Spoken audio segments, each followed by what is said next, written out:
ഓം ശാന്തി 28/11/2025 പ്രഭാതമുരളി മധുബൻ. മധുരമായ കുട്ടികളെ, ഇത് സ്മൃതിയുടെയും വിസ്മൃതിയുടെയും കളിയാണ്. നിങ്ങൾ ഇടയ്ക്കിടയ്ക്ക് ബാബയെ മറക്കുന്നു. നിശ്ചയബുദ്ധിയുള്ളവരായി മാറൂ. എന്നാൽ ഈ കളിയിൽ കുടുങ്ങില്ല. ചോദ്യം: അന്തിമ വിധിയുടെ സമയത്തെ കണ്ടുകൊണ്ട് നിങ്ങൾ കുട്ടികളുടെ കർത്തവ്യം എന്താണ്? ഉത്തരം: തന്റെ പഠിപ്പിൽ നല്ല രീതിയിൽ മുഴുകുക എന്നതാണ് നിങ്ങളുടെ കർത്തവ്യം. ബാക്കിയുള്ള ഒരു കാര്യത്തിലേക്കും പോകരുത്. ബാബ നിങ്ങളെ കണ്ണുകളിലിരുത്തി കഴുത്തിലെ മാലയാക്കി കൂടെ കൊണ്ടുപോകും. ബാക്കി എല്ലാവർക്കും അവനവന്റെ കണക്കും കാര്യങ്ങളും ഇല്ലാതാക്കി തിരിച്ചു പോവുക തന്നെ വേണം. ബാബ വന്നിരിക്കുകയാണ് എല്ലാവരെയും തിരിച്ചു വീട്ടിലേക്ക് കൊണ്ടുപോകുന്നതിന് വേണ്ടി. ഗീതം: ദൂരദേശത്ത് വസിക്കുന്നവനെ. ഓം ശാന്തി. ആത്മീയ അച്ഛൻ ആത്മീയ കുട്ടികൾക്കിരുന്ന് മനസ്സിലാക്കി തരികയാണ്. പ്രത്യേകിച്ചും ഭാരതത്തിലും ഒപ്പം മുഴുവൻ വിശ്വത്തിലും എല്ലാവരും ശാന്തി ആഗ്രഹിക്കുന്നു. ഇപ്പോൾ ഇത് മനസ്സിലാക്കണം. വിശ്വത്തിന്റെ അധികാരി തന്നെയാണ് തീർച്ചയായും വിശ്വത്തിൽ ശാന്തി സ്ഥാപിക്കുന്നത്.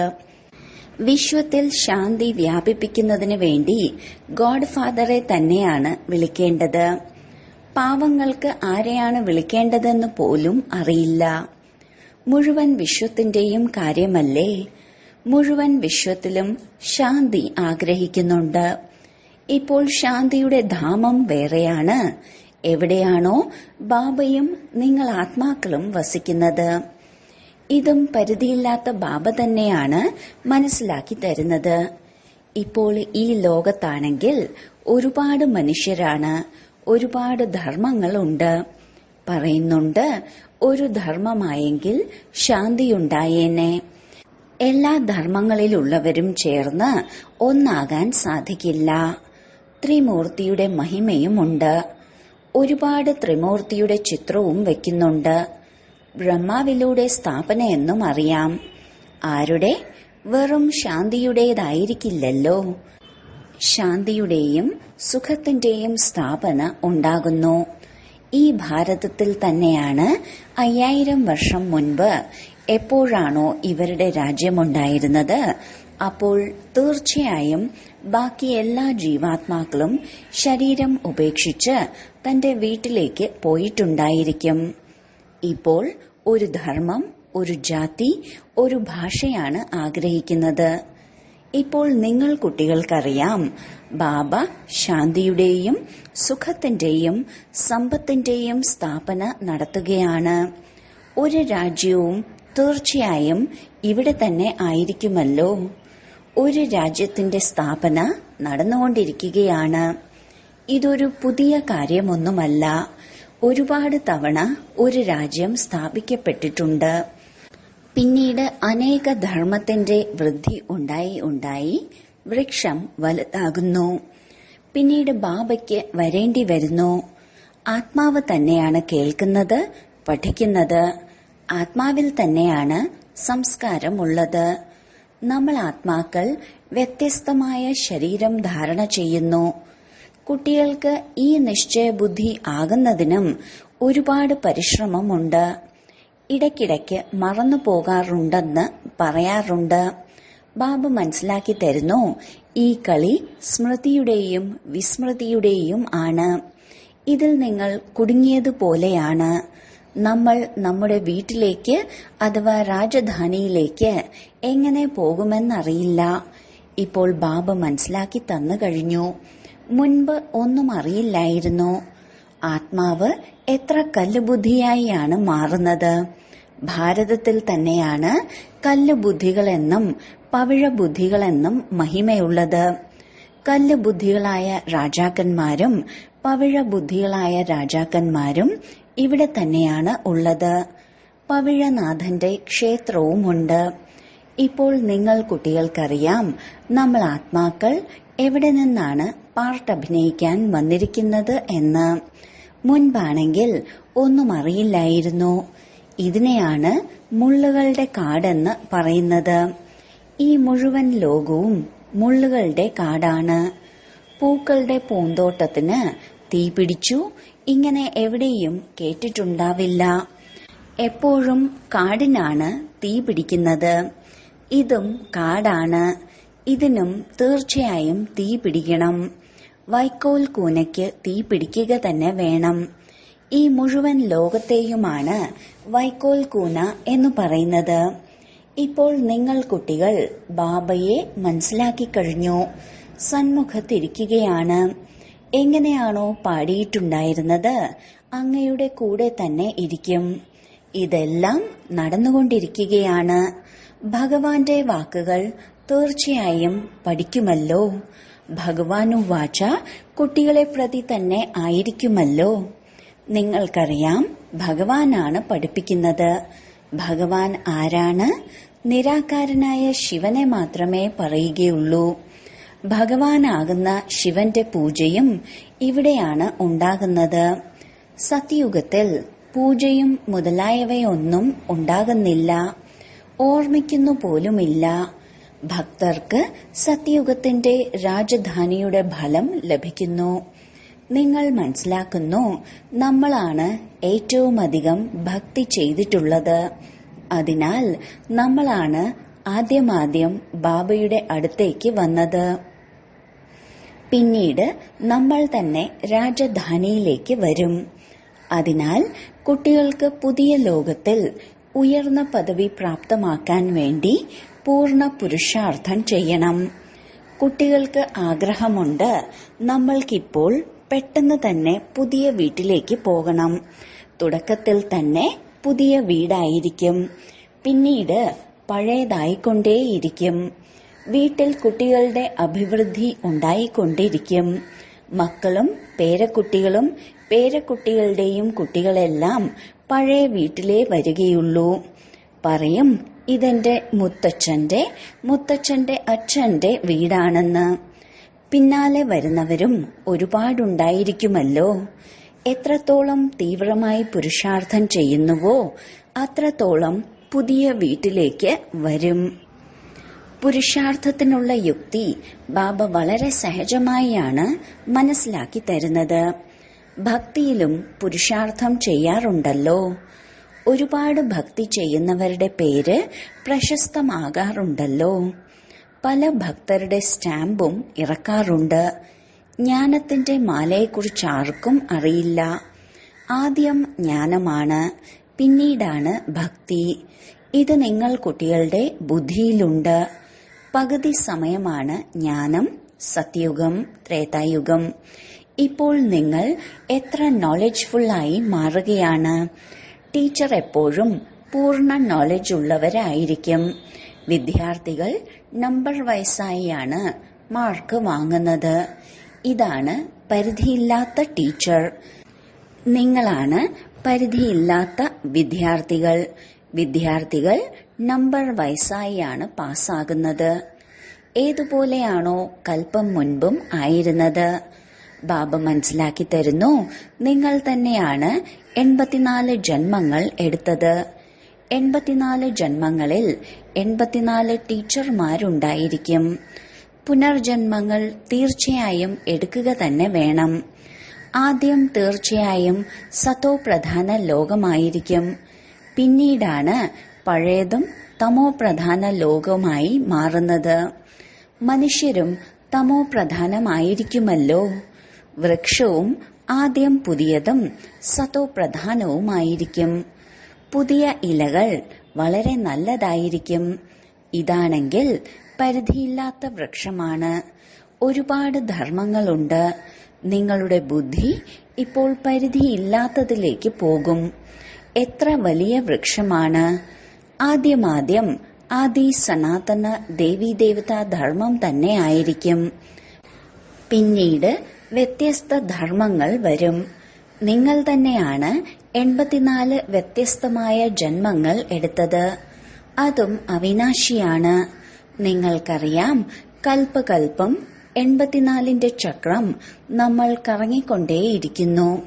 84ന്റെ ചക്രത്തിൽ നമ്മൾ തന്നെയാണ് വരുന്നത്. 84 ലക്ഷം ജന്മങ്ങൾ ഒരു മനുഷ്യന്റെ ആത്മാവും എടുക്കുന്നില്ല. അതിന് വ്യത്യസ്തമായ മൃഗങ്ങളും മുതലായവ ഒരുപാടുണ്ട്. അതിന്റെ എണ്ണമാർക്കും എടുക്കാൻ സാധിക്കുകയില്ല. മനുഷ്യന്റെ ആത്മാവാണ് 84 ജന്മങ്ങൾ എടുത്തത്. അതിനാൽ ആത്മാവ് ഈ പാർട്ട് അഭിനയിച്ച് ക്ഷീണിച്ചിരിക്കുകയാണ്, ദുഃഖിയായി മാറിയിരിക്കുകയാണ്. ഏണിപ്പടി ഇറങ്ങി സതോ പ്രധാനത്തിൽ നിന്നും തമോ പ്രധാനമായിരിക്കുകയാണ്. ബാബ വീണ്ടും തമോ പ്രധാനത്തിൽ നിന്നും സതോ പ്രധാനമാക്കി മാറ്റുകയാണ്. ബാബ പറയുന്നു, ഞാൻ തമോ പ്രധാനമായ ശരീരത്തിൽ തമോ പ്രധാനമായ ലോകത്തിൽ വന്നിരിക്കുകയാണ്. ഇപ്പോൾ ഈ മുഴുവൻ ലോകവും തമോ പ്രധാനമാണ്. മുഴുവൻ വിശ്വത്തിലും എങ്ങനെ ശാന്തി ഉണ്ടാകാനാണ് എന്ന് മനുഷ്യർ വെറുതെ പറയും. വിശ്വത്തിൽ ശാന്തി എപ്പോഴായിരുന്നു എന്ന് മനസ്സിലാക്കുന്നില്ല.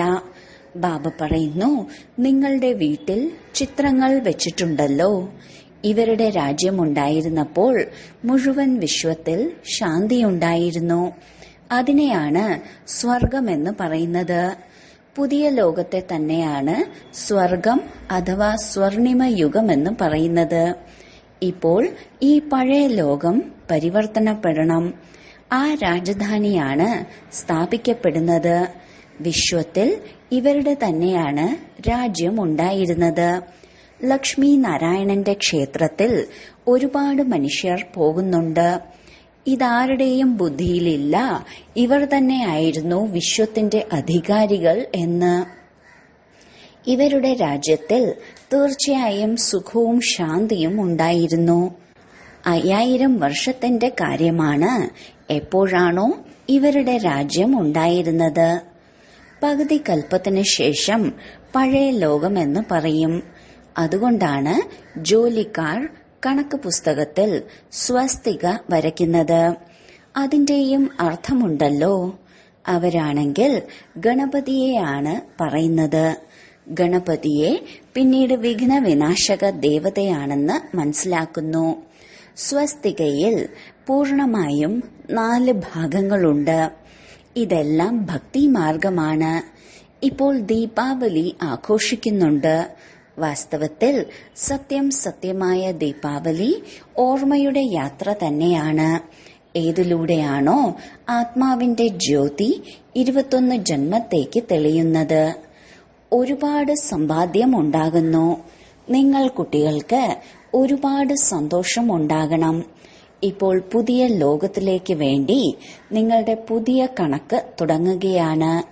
21 ജന്മത്തേക്കുള്ള ശേഖരണം ഇപ്പോൾ തന്നെ ശേഖരിക്കണം. ഇപ്പോൾ ബാബ കുട്ടികൾക്ക് മനസ്സിലാക്കി തരികയാണ്. സ്വയത്തെ ആത്മാവാണെന്ന് മനസ്സിലാക്കി കേൾക്കുന്നുണ്ടോ? ആത്മാവാണെന്ന് മനസ്സിലാക്കി കേൾക്കുകയാണെങ്കിൽ സന്തോഷവും ഉണ്ടാകും. ബാബ നമ്മളെ പഠിപ്പിക്കുന്നു. ഭഗവാന്റെ വാക്കുകളുമുണ്ടല്ലോ. ഭഗവാനാണെങ്കിൽ ഒന്നേ ഉണ്ടായിരിക്കുകയുള്ളൂ. തീർച്ചയായും ഭഗവാൻ വന്ന് ശരീരം എടുക്കുന്നുണ്ടായിരിക്കും. അപ്പോഴാണ് ഭഗവാന്റെ വാക്കുകളെന്ന് പറയുന്നത്. ഇതുപോലും ആർക്കും അറിയില്ല.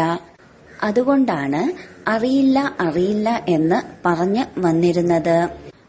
ഭഗവാൻ പരംപിത പരമാത്മാവാണെന്നും പറയുന്നുണ്ട്. പിന്നീട് പറയും ഞങ്ങൾക്കറിയില്ല എന്ന് പറയാറുണ്ട്. ശിവബാബയെയും ബ്രഹ്മബാബയെയും ബാബ അതായത് അച്ഛൻ എന്നാണ് പറയുന്നത്. വിഷ്ണുവിനെ ഒരിക്കലും ബാബ എന്ന് പറയില്ല. പ്രജാപിതാവ് അച്ഛനായില്ലേ? നിങ്ങൾ ബ്രഹ്മകുമാർ കുമാരിമാരും ബ്രഹ്മകുമാരന്മാരുമാണ്. പ്രജാപിതാവ് എന്ന പേരില്ലാത്തതുകൊണ്ട് മനസ്സിലാക്കുന്നില്ല. ഇത്രയുമധികം ബ്രഹ്മകുമാരിമാരും ബ്രഹ്മകുമാരന്മാരുമുണ്ടെങ്കിൽ തീർച്ചയായും പ്രജാപിതാവ് തന്നെയായിരിക്കും. അതിനാൽ പ്രജാപിതാവെന്ന അക്ഷരം തീർച്ചയായും വെക്കൂ. അപ്പോൾ മനസ്സിലാക്കും പ്രജാപിതാവ് നമ്മുടെ തന്നെ അച്ഛനായിരുന്നു എന്ന്. പുതിയ സൃഷ്ടി തീർച്ചയായും പ്രജാപിതാവിലൂടെയാണ് രചിക്കപ്പെടുന്നത്. നമ്മൾ ആത്മാക്കൾ സഹോദര സഹോദരന്മാരാണ്. പിന്നീട് ശരീരമെടുത്ത് സഹോദരീ സഹോദരനായി മാറുന്നു. ബാബയുടെ കുട്ടികളാണെങ്കിൽ അവിനാശിയാണ്. പിന്നീട് സാകാരത്തിൽ സഹോദരീ സഹോദരന്മാർ വേണം. അതിനാൽ പ്രജാപിത ബ്രഹ്മാവെന്നാണ് പേര്. എന്നാൽ ബ്രഹ്മാവിനെ നമ്മൾ ഓർക്കാറില്ല. ഓർമ്മിക്കുന്നത് ലൗകികത്തെയും, അതായത് ശരീരത്തിന്റെയും പാരലൗകികത്തിനെയും ആണ്, അതായത് ശിവബാബയെയും ആണ്. പ്രജാപിത ബ്രഹ്മാവിനെ ആരും ഓർമ്മിക്കുന്നില്ല. ദുഃഖത്തിൽ ബാബയെ സ്മരിക്കുന്നു, ബ്രഹ്മാവിനെ അല്ല. പറയും അല്ലയോ ഭഗവാനെ എന്ന്, അല്ലയോ ബ്രഹ്മാവേ എന്ന് പറയില്ല. സുഖത്തിലാണെങ്കിൽ ആരെയും ഓർമ്മിക്കില്ല. അവിടെ സത്യുഗത്തിൽ സുഖം തന്നെ സുഖമാണ്. ഇതുപോലും ആർക്കും അറിയില്ല. നിങ്ങൾക്കറിയാം, ഈ സമയം 3 അച്ഛന്മാരാണ് ഉള്ളത്. ഭക്തിമാർഗത്തിൽ ലൗകികവും പാരലൗകികവുമായ അച്ഛനെയാണ് ഓർമ്മിക്കുന്നത്. സത്യയുഗത്തിലാണെങ്കിൽ വെറും ലൗകിക അച്ഛനെ മാത്രമേ ഓർമ്മിക്കുന്നുള്ളൂ. സംഗമത്തിൽ 3 പേരെയും ഓർമ്മിക്കുന്നു. ലൗകികവുമുണ്ട്, എന്നാൽ പരിധിയുള്ള അച്ഛനാണെന്നറിയാം. ആ അച്ഛനിൽ നിന്ന് പരിധിയുള്ള സമ്പത്താണ് ലഭിക്കുന്നത്. ഇപ്പോൾ നമുക്ക് പരിധിയില്ലാത്ത ബാബയെ ലഭിച്ചിരിക്കുകയാണ്. ആരിൽ നിന്നാണോ പരിധിയില്ലാത്ത സമ്പത്ത് ലഭിക്കുന്നത്. ഇത് മനസ്സിലാക്കേണ്ട കാര്യമാണ്. ഇപ്പോൾ പരിധിയില്ലാത്ത അച്ഛൻ വന്നിരിക്കുകയാണ് ബ്രഹ്മാവിന്റെ ശരീരത്തിൽ. നമ്മൾ കുട്ടികൾക്ക് പരിധിയില്ലാത്ത സുഖം നൽകാൻ ബാബയുടേതായി മാറുന്നതിലൂടെ നമ്മൾ പരിധിയില്ലാത്ത സമ്പത്ത് പ്രാപ്തമാക്കുന്നു. ഇത് മുത്തച്ഛന്റെ സമ്പത്താണ് ബ്രഹ്മാവിലൂടെ പ്രാപ്തമാവുന്നത്. മുത്തച്ഛൻ പറയുകയാണ്, ഞാനാണ് നിങ്ങൾക്ക് സമ്പത്ത് നൽകുന്നത്. പഠിപ്പിക്കുന്നത് ഞാനാണ്. എന്റെ അടുത്താണ് സമ്പത്തുള്ളത്. ബാക്കി ഒരു മനുഷ്യരിലും ജ്ഞാനമില്ല, ദേവതകളിലുമില്ല. എന്നിലാണ് ജ്ഞാനമുള്ളത്. അതാണ് ഞാൻ നിങ്ങൾ കുട്ടികൾക്ക് നൽകുന്നത്. ഇതാണ് ആത്മീയ ജ്ഞാനം. നിങ്ങൾക്കറിയാം, ആത്മീയ അച്ഛനിലൂടെ നമുക്ക് ഈ പദവി ലഭിച്ചിരിക്കുകയാണ്. ഇങ്ങനെ വിചാരസാഗര മന്ഥനം ചെയ്യണം. മഹിമയുണ്ട്. മനസ്സിനെ ജയിച്ചാൽ ജയമാണ്, മനസ്സിനോട് തോറ്റാൽ തോൽവിയാണ്. വാസ്തവത്തിൽ പറയേണ്ടത് മായയുടെ മേൽ വിജയം എന്നാണ്. എന്തുകൊണ്ടെന്നാൽ മനസ്സിനെ ജയിക്കാൻ സാധിക്കില്ല. മനുഷ്യർ പറയാറുണ്ട്, എങ്ങനെ മനസ്സിന് ശാന്തിയുണ്ടാകും? ബാബ പറയുന്നു, ആത്മാവ് എങ്ങനെ പറയും മനസ്സിന് ശാന്തി വേണമെന്ന്? ആത്മാവിന്റെ വാസം ശാന്തിധാമമാണ്. എപ്പോഴാണോ ആത്മാവ് ശരീരത്തിലേക്ക് വരുന്നത്, അപ്പോഴാണ് കാര്യങ്ങൾ ചെയ്യാൻ ആരംഭിക്കുന്നത്. ബാബ പറയുന്നു, നിങ്ങളിപ്പോൾ സ്വധർമ്മത്തിൽ സ്ഥിതി ചെയ്യൂ. സ്വയത്തെ ആത്മാവാണെന്ന് മനസ്സിലാക്കൂ. ആത്മാവിന്റെ സ്വധർമ്മം ശാന്തമാണ്. ബാക്കി ശാന്തി എവിടെ നിന്നാണ് യാചിക്കുക? ഇതിൽ റാണിയുടെ മാലയുടെ ഉദാഹരണമുണ്ട്. സന്യാസിമാർ ഉദാഹരണങ്ങൾ നൽകാറുണ്ട്. പിന്നീട് സ്വയം തന്നെ കാട്ടിലേക്ക് പോയി ശാന്തി തിരയുന്നു. ബാബ പറയുന്നു, നിങ്ങൾ ആത്മാവിന്റെ സ്വധർമ്മം തന്നെ ശാന്തമാണ്. നിങ്ങളുടെ വീട് ശാന്തിധാമമാണ്. എവിടെ നിന്നാണോ നിങ്ങൾ പാർട്ട് അഭിനയിക്കാൻ വരുന്നത്? ശരീരത്തിലൂടെ പിന്നീട് കർമ്മങ്ങൾ ചെയ്യേണ്ടി വരുന്നു. ശരീരത്തിൽ നിന്ന് വേറിടുമ്പോൾ ശാന്തിയുടെ അന്തരീക്ഷം ഉണ്ടാകുന്നു. ആത്മാവ് ചെന്ന് മറ്റൊരു ശരീരമെടുത്തെങ്കിൽ പിന്നീട് എന്തിനാണ് ചിന്തിക്കുന്നത്? തിരിച്ചൊന്നും വരില്ലല്ലോ. എന്നാൽ മോഹമാണ് ബുദ്ധിമുട്ടിക്കുന്നത്. അവിടെ, അതായത് സത്യയുഗത്തിൽ, നിങ്ങളെ മോഹം ബുദ്ധിമുട്ടിക്കില്ല. അവിടെ 5 വികാരങ്ങൾ ഉണ്ടാകുന്നില്ല. രാവണ രാജ്യമേ ഇല്ല. അതാണ് രാമരാജ്യം. എപ്പോഴും രാവണ രാജ്യമാണെങ്കിൽ മനുഷ്യർ തന്നെ ക്ഷീണിച്ചേനെ. ഒരിക്കലും സുഖം കാണാൻ സാധിക്കില്ല. ഇപ്പോൾ നിങ്ങൾ ആസ്തികരായി മാറിയിരിക്കുകയാണ്. ഒപ്പം ത്രികാലദർശികളുമായി മാറിയിരിക്കുകയാണ്. മനുഷ്യർക്ക് ബാബയെ അറിയില്ല, അതുകൊണ്ടാണ് നാസ്തികരെന്ന് പറയുന്നത്. ഇപ്പോൾ നിങ്ങൾ കുട്ടികൾക്കറിയാം, ഈ ശാസ്ത്രങ്ങൾ ഏതെല്ലാമാണോ കഴിഞ്ഞുപോയിട്ടുള്ളത്, ഇതെല്ലാം ഭക്തി മാർഗത്തിലേതാണ്. ഇപ്പോൾ നിങ്ങൾ ജ്ഞാനമാർഗത്തിലാണ്. ബാബ നിങ്ങൾ കുട്ടികളെ എത്ര സ്നേഹത്തോടു കൂടിയാണ് കണ്ണുകളിൽ ഇരുത്തി കൊണ്ടുപോകുന്നത്. കഴുത്തിലെ മാലയാക്കി മാറ്റി എല്ലാവരെയും കൊണ്ടുപോകുന്നു. എല്ലാവരും വിളിക്കുന്നുമുണ്ട്. ആരെല്ലാമാണോ കാമമാകുന്ന ചിതയിലിരുന്ന് കറുത്തുപോയിട്ടുള്ളത്, അവരെ ജ്ഞാന ചിതയിലിരുത്തി കണക്കുകളെയെല്ലാം ഇല്ലാതാക്കി തിരിച്ചു കൊണ്ടുപോകുന്നു. ഇപ്പോൾ നിങ്ങൾക്ക് പഠിക്കുന്നതിലാണ് കാര്യം. ബാക്കിയുള്ള കാര്യങ്ങളിലേക്ക് പോകേണ്ട ആവശ്യമെന്താണ്? എങ്ങനെ മരിക്കും, എന്തു സംഭവിക്കും, ഈ കാര്യങ്ങളിലെല്ലാം നമ്മൾ എന്തിനു പോകണം? ഇത് കണക്കെടുപ്പിന്റെ സമയമാണ്. എല്ലാ കണക്കുകളും ഇല്ലാതാക്കി തിരിച്ചു പോകും. ഈ പരിധിയില്ലാത്ത ഡ്രാമയുടെ രഹസ്യം നിങ്ങൾ കുട്ടികളുടെ ബുദ്ധിയിലാണ് ഉള്ളത്. മറ്റാർക്കും അറിയില്ല. കുട്ടികൾക്കറിയാം, നമ്മൾ ബാബയുടെ അടുത്ത് കൽപ്പകൽപ്പം വരുന്നുണ്ട് പരിധിയില്ലാത്ത സമ്പത്തെടുക്കാൻ. നമ്മൾ ശരീരസഹിതമുള്ള ആത്മാക്കളാണ്. ബാബയും ശരീരത്തിൽ വന്ന് പ്രവേശിച്ചിരിക്കുകയാണ്. ബാബ പറയുന്നു, ഞാൻ സാധാരണ ശരീരത്തിലാണ് വരുന്നത്. ഈ ബ്രഹ്മാവിനെയും ഇരുത്തി മനസ്സിലാക്കി കൊടുക്കുന്നു. നിനക്ക് നിന്റെ ജന്മങ്ങളെക്കുറിച്ച് അറിയില്ല. മറ്റാർക്കും ഇങ്ങനെ പറയാൻ സാധിക്കില്ല, കുട്ടികളെ ദേഹി അഭിമാനിയായി മാറൂ, ബാബയെ ഓർമ്മിക്കൂ എന്ന്. ശരി, വളരെ കാലത്തെ വേർപാടിന് ശേഷം തിരികെ കിട്ടിയ മധുരമധുരമായ കുട്ടികൾക്ക് മാതാവും പിതാവുമായ ബാബ്ദാദയുടെ സ്നേഹസ്മരണകളും സുപ്രഭാതവും. ആത്മീയ അച്ഛന്റെ ആത്മീയ കുട്ടികൾക്ക് നമസ്കാരം. ധാരണയ്ക്കുള്ള മുഖ്യസാരം: 1. ഓർമ്മയുടെ യാത്രയിലിരുന്ന് സത്യമായ ദീപാവലി ദിവസവും ആഘോഷിക്കണം. 21 ജന്മത്തേക്ക് വേണ്ടി തന്റെ പുതിയ കണക്ക് ശേഖരിക്കണം. 2.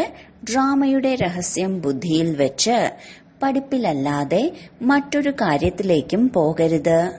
എല്ലാ കർമ്മക്കണക്കുകളും സമാപ്തമാക്കണം. വരദാനം: ആത്മീയതയുടെ സ്ഥിതിയിൽ കൂടി വ്യർത്ഥമായ കാര്യങ്ങളുടെ സ്റ്റോക്ക് സമാപ്തമാക്കുന്ന സന്തോഷത്തിന്റെ ഖജനാവുകളാൽ സമ്പന്നരായി ഭവിക്കട്ടെ. ആത്മീയതയുടെ സ്ഥിതിയിൽ കൂടി വ്യർത്ഥമായ കാര്യങ്ങളുടെ സ്റ്റോക്ക് സമാപ്തമാക്കൂ. അല്ലെങ്കിൽ പരസ്പരം അവഗണങ്ങളുടെ വർണ്ണന ചെയ്ത് രോഗാണുക്കളെ വായുമണ്ഡലത്തിൽ പരത്തിക്കൊണ്ടിരിക്കും. അത് കാരണം വാതാവരണം ശക്തിശാലി ആകില്ല. താങ്കളുടെ അടുത്ത് അനേക ഭാവങ്ങളോടെ അനേക ആത്മാക്കൾ വരും. നിങ്ങളിൽ നിന്ന് ശുഭഭാവനയുടെ കാര്യങ്ങൾ മാത്രമാണ് കൊണ്ടുപോകേണ്ടത്. എപ്പോഴാണോ സ്വയം തന്റെ അടുത്ത് സന്തോഷത്തിന്റെ കാര്യങ്ങളുടെ സ്റ്റോക്ക് ശേഖരണമാകുന്നത്, അപ്പോൾ ഇത് സംഭവിക്കും. ഹൃദയത്തിൽ ആരോടെങ്കിലും പ്രതി ഏതെങ്കിലും വ്യർത്ഥ കാര്യങ്ങളുണ്ടെങ്കിൽ, കാര്യങ്ങൾ എവിടെയുണ്ടോ അവിടെ ബാബയില്ല, പാപമുണ്ട്. സ്ലോഗൻ: സ്മൃതിയുടെ സ്വിച്ച് ഓൺ ആണെങ്കിൽ മൂഡ് ഓഫ് ആകാൻ കഴിയില്ല. അവ്യക്ത സൂചന: അശരീരിയുടെയും വിദേഹി സ്ഥിതിയുടെയും അഭ്യാസം വർദ്ധിപ്പിക്കൂ. ആര് എത്രമാത്രം ബിസിയാണോ അത്രയും അവർ ഇടയ്ക്കിടയ്ക്ക് ഈ അഭ്യാസം ചെയ്യേണ്ടത് ആവശ്യമാണ്. പിന്നീട് സേവനത്തിൽ ഇടയ്ക്കിടയ്ക്കുണ്ടാകുന്ന ക്ഷീണം, ഇടയ്ക്കിടയ്ക്ക് പരസ്പരം ഏതെങ്കിലും പ്രശ്നങ്ങൾ വരുന്നത് ഉണ്ടാകില്ല. ഒരു സെക്കൻഡിൽ വേറിട്ടിരിക്കുന്ന അഭ്യാസമുണ്ടെങ്കിൽ എന്ത് കാര്യം സംഭവിച്ചാലും ഒരു സെക്കൻഡിൽ തന്റെ അഭ്യാസത്തിലൂടെ ഈ കാര്യങ്ങളിൽ നിന്ന് ദൂരെയാകും. ചിന്തിച്ചതും നടന്നു കഴിഞ്ഞു. യുദ്ധം ചെയ്യേണ്ടി വരില്ല. ഓം ശാന്തി.